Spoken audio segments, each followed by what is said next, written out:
이번에도 즐거운 주말이 펼쳐질 수 있을 것인가? 암호화폐 소식을 들고 인사를 드려보고 있는 크립토 마토입니다. 자, 일단 오늘 미국 증시 같은 경우는 전반적으로는 상승세를 나타내주고 있습니다. S&P 500도 굳건하게 4,000달러 선을 지켜주고 있는 가운데 달러에 약간 반등이 있었고요. 자, 한편 비트코인 같은 경우는 어제 강력한 숏 스퀴즈와 함께 가격이 몽땅 올랐었다가 지금은 23,000달러대를 유지를 해주고 있습니다. 이더리움 가격은 1,600달러를 내주면서 1,598달러에서 진행이 되고 있는 상황입니다. 그 외 알트코인들 간헐적으로 돌아가면서 펌핑이 나오고 있는 가운데 주말 동안에 어떤 움직임이 나오게 될 것인가, 이런저런 분석 및 가능성들 또 뒤에서 살펴보도록 하겠습니다. 오늘 첫 번째 소식은 미국에 관련된 소식입니다. 미국의 GDP가 발표가 됐죠. 작년 1분기, 2분기 같은 경우는 역성장, 그리고 3분기, 4분기는 성장을 기록을 했다라고 하는데요. 그럼에도 불구하고 많은 경제학자들은 2023년도 1분기 성장세가 더욱더 둔화될 것이며 올해 중반 무렵해가지고 완만한 경기 침체에 접어들게 될 것이다 라고 예측을 했었습니다. 전망이 좋지 않다라는 것인데요. 자, 그리고 미국의 실업수당 청구 숫자가 나왔는데 작년 4월 이후 최저치가 나왔다. 미국의 노동시장이 굉장히 강력하다 라면서 기사가 나왔는데 이 언론에서도 좀 어안이 벙벙이 하는 부분이 있는 것이, 보시면은 잇따른 기업 감원 소식에도 불구하고 실업수당 청구 숫자가 줄었다. 뭔가 좀 아다리가 맞지 않는다라는 것이겠죠. 지금 미국의 대기업들부터 시작해가지고 사람들을 엄청나게 해고하고 있습니다. 자, 그런데 어째서인지 모르겠지만은 실업수당 청구 숫자가 계속해서 줄고 있다. 자, 몇몇 사람들은 당연히 이거 조작된 숫자라고 이야기를 하고 있기도 합니다. 자, 이 경기 성장 같은 경우도 마찬가지고 우크라이나 지원한 것까지 여기에 포함이 됐기 때문에 이것은 잘못된 집계 방식이다라고 비판을 하고 있기도 한데요. 자, 과연 미국 경기 좋아지고 있는 것일까? 여러분들 아시는 분 중에 미국 지인이 계시다면은 전화하셔가지고 그 짝에 지금 경기가 어쩌냐고 한번 넌지시 물어보셔도 괜찮을 것 같습니다. 자, 그리고 다음 주에 FOMC 연준 미팅이 준비가 되어 있는데요. 자, 금리를 0.25% 올릴 것이라고 확실시 되는 가운데 지금 노동시장이 강력하다. 자, 어떤 발표가 나오게 될지 지켜봐야 될 것 같고, 자, 그 다음에는 캐나다 중앙은행이 G7 국가 중에는 처음으로 금리 인상 중단을 시사했다라고 합니다. 다른 나라들과 마찬가지로 캐나다 역시 부채 문제가 심각한데요. 계속해서 금리가 올라가게 되면은 부담이 커질 수밖에 없겠습니다. 자, 이런 상황에서 캐나다 중앙은행 총재는 이야기하기를 우리는 금리를 빠르게 올렸다. 이제 통화정책이 인플레이션 목표치인 2%대로 되돌리기에 충분한지 잠시 멈추고 평가해야 될 때다라고 이야기를 했습니다. 만약에 경제 상황이 전망치에 부합한다면 현재 금리 수준을 유지할 것. 자, 과연 세계는 인플레이션 충격으로부터 이제 벗어날 수 있을 것인지, 그리고 연준 역시 금리 인상을 중단할지가 관건이다라고 볼 수가 있겠습니다. 많은 사람들이 피봇을 올해 기대를 하고 있는데 중단하는 데 이어서 금리 인하까지 나올 수 있을까? 한편 일본 중앙은행 같은 경우는 여전히 난리가 난 상황이라고 합니다. 최근에는 IMF가 나서서 경고를 하기도 했었다라고 하는데요. 이번 1월 국채 매입에만 164조 원을 투입을 했다. 그래도 지금 상황이 진정이 되고 있지 않는 그런 엄청난 위기를 겪고 있다라고 합니다. 계속해서 금이 쩍쩍 가고 있다라는 것인데요. 그런 상황 속에서 일본 내에서 금값이 사상 최고치를 기록을 하고 있다라고 하네요. 알만한 사람들은 지금 좀 상황이 불안불안하니까 금을 사서 모으고 있는 것이 아니냐. 이왕이면 금 외에도 뭐가 있습니까? 비트코인 사야죠. 일본 사람들 비트코인 사야 합니다. 자, 비트코인 이야기가 나와서 말인데 최근에 AI, 챗 GPT가 굉장한 인기를 누리고 있는데요. 자, 이 챗 GPT에다가 누가 이렇게 물어봤다라고 합니다. 이 센트럴 뱅킹, 중앙은행을 중심으로다가 중앙화된 이러한 은행 시스템을 무너뜨리는 데는 어떤 방법이 있겠느냐. 그랬더니 AI가 이렇게 답을 했다라고 하네요. 비트코인을 매수해라. AI도 추천하는 비트코인. 중앙은행 양아치들을 무너뜨리기 위해서 비트코인 사자. 자, 그 다음으로는 무시할 수 없는 지정학적인 위기 뉴스가 또 있었죠. 미국이 러시아 본토는 공격하지 않겠다라고 이야기를 했었다가 독일 등등 서방 국가와 함께 협력하면서 우크라이나를 지원하기 위해서 신형 탱크를 보낸다라고 하죠. 많은 사람들이 이런 미국의 움직임을 두고 전 세계 3차 대전이 발발한 것과 다름없다라는 평가들을 내리고 있습니다.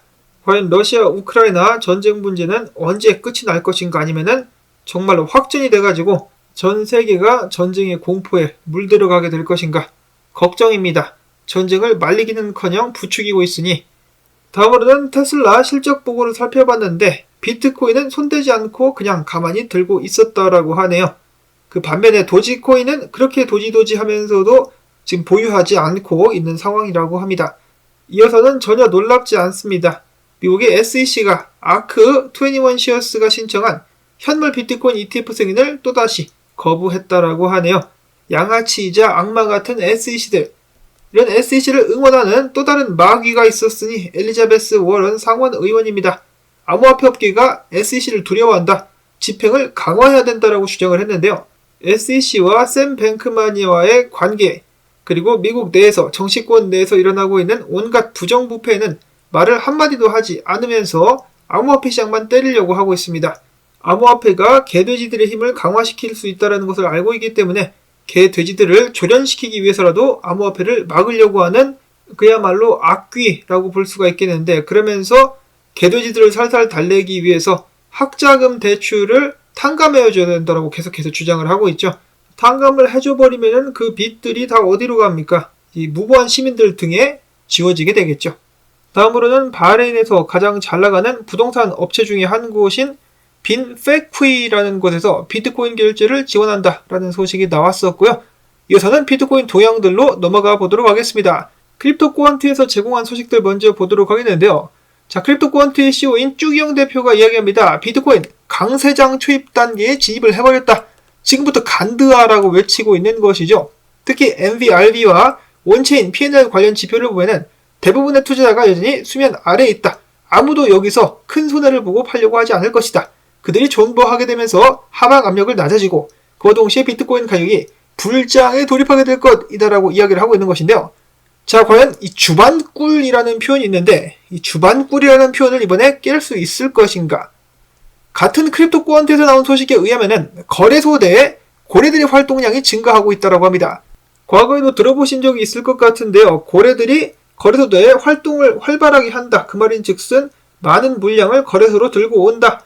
즉 매도할 확률이 높다라고 해석을 하곤 하는데요. 실제로 과거 사례를 보시면은 거래소 내에 고래들 활동이 증가한 후에 비트코인 가격이 빠졌었던 일들이 종종 있었습니다. 과연 이번에도 그렇게 될까? 최근에 좋은 성적을 계속해서 보여주고 있는 비트코인. 일봉 차트를 봤을 때 52평과 200일 2평이 골든 크로스를 내려고 준비를 하고 있다라고 하네요. 지속적인 강세가 나올 수 있을 것인가? 암호화폐 매체인 핀볼드 같은 경우는 과거에도 골든 크로스 발생은 비트코인 가격 상승의 시발점이 됐다라고 이야기를 하기도 했었습니다. 자, 시발점 가나요? 비트코인 가격 상승과 함께 비트코인 해시레이트도 이번에 신고점을 경신을 했다라고 하는데요. 그 동시에 채굴자 보유량은 감소, 즉 채굴자들이 이미 많이 갖다 팔아가지고 보유량이 적은 것일 수 있다로 해석을 한번 해볼 수도 있겠는데요. 자, 그러면은 비트코인 가격 상승 압박 이어질 수 있는 것이 아닌가? 알트코인 썰파 분석가 같은 경우는 비트코인이 25,000달러까지 갔다가 30,000달러까지 갈 수도 있고 25,000달러까지 갔다가 큰 조정이 나올 수 있다. 어쨌거나 1차 목표는 25,000달러다라고 다시 한번 강조를 했습니다. 25,000달러 가즈아. 저스틴 베넷 분석가는 금과 비트코인은 결국 가는 길이 비슷하다. 상관관계가 높다라고 하면서 금이 엄청나게 먼저 많이 올랐기 때문에 비트코인도 그 뒤를 따라서 추가적으로 상승할 여지가 굉장히 많이 남아있다라고 평가를 하기도 했었습니다. 4만 달러까지 가게 되는 것이 아니냐. 희망회로가 풀로 가동을 하고 있는 상황 속에서 여기에 연료를 더 갖다 붓는 그런 분석도 있습니다. 크립토 비트코인 크리스는 이야기하기를, 자, 지금 현재 암호화폐 시장의 상황이 2019년과 비교가 많이 되고 있죠. 3일분 기준으로 봤을 때 2019년도와 비교를 해보면은 일단 비트코인 RSI 최근에 급격한 상승 때문에 과매수 구간에 진입을 한 그런 상황인데요. 과매수가 됐기 때문에 조정받을 것이다 라고 많은 사람들이 자연스럽게 예측을 하기도 하는데 2019년도 당시 차트가 굉장히 비슷하죠. 그때 당시 모습을 보시면 과매수된 구간에서 살짝 조정받는 사이에, 조정도 아니죠, 축적받는 사이에 내려갔다가 더욱더 크게 튀면서 가격이 대폭으로다가 올라갔었던 일이 있었습니다. 자, 그 말인즉슨 비트코인 지금 과매수됐다라고 생각하기에는 너무 이르다. 지금보다 더 튈 수 있다 라고도 볼 수가 있다라는 것인데요. 만약에 다음 주에 인플레이션 지표가 긍정적으로 나오고 연준이 예상대로 0.25%만 금리를 올린다. 캐나다 중앙은행 같은 잠정적인 금리 중단 관련된 발언이나 비둘기적인 모습을 보인다. 그러면 역사가 반복되면서 더욱더 크게 튀어 올라가게 될 수가 있겠습니다. 2019년도와 같은 비율로 상승을 하게 된다. 그러면은 5만 달러까지도 넘볼 수 있다라고 하네요. 와, 5만 달러. 이름만 들어도 지금 벌써부터 어깨춤이 절로 나오는 그런 상황인데요. 그렇게 순순히 과거가 반복될 수 있을 것인지 전 세계가 주목하고 있는 가운데 미국 증시도 긍정적인 모습 아직까지는 이어지고 있습니다. S&P 500 보시면은 거대 추세 저항 위에서 놀고 있죠. 안착할 수 있다라면은 추가적인 상승 이어질 수 있을 것이고, 자, 그 다음으로 나스닥 같은 경우도 쌍바닥을 찍고 상승한 듯한 모습이 보여지고 있다. 테슬라 같은 경우도 최근에 좀 급반등을 하긴 했었는데 그런 움직임이 이어질 수도 있다라는 것이죠. 자, 그러면 당연히 비트코인에게도 긍정적인 영향을 끼칠 수가 있을 것입니다. 자, 그 다음에는 조정이 나올 수 있다라는 분석도 있습니다. 일단 비트코인이 어제 숏을 완전히 가루를 내면서 올라가긴 했었으나 지금 내려왔다라는 것이죠. 그래서 지금 현재 월요일 고점보다는 아래에 위치를 하고 있는데 그와 동시에 달러가 약간 좀 반등하려는 기미를 보이고 있기 때문에 롱을 치려면 좀 조심을 해야 된다라는 그런 주의를 요하는 발언이 나왔었고, 어제 숏 스퀴즈를 정확하게 맞춘 로만 분석가 같은 경우는 지금 이 매수 세력들, 상승 세력들이 지친 기색이 보인다라고 하면서 이런 식으로다가 조정이 나올 수 있다라고 이야기를 했습니다. 지금부터 더 위로 한 방 쏠 수도 있겠지만은 조만간에 베어리시 다이버전스가 생성될 것 같으면서도 가격 상승세가 약해지고 있다라고 이야기를 했습니다. 마찬가지로 경고를 하고 있다라는 것이겠죠.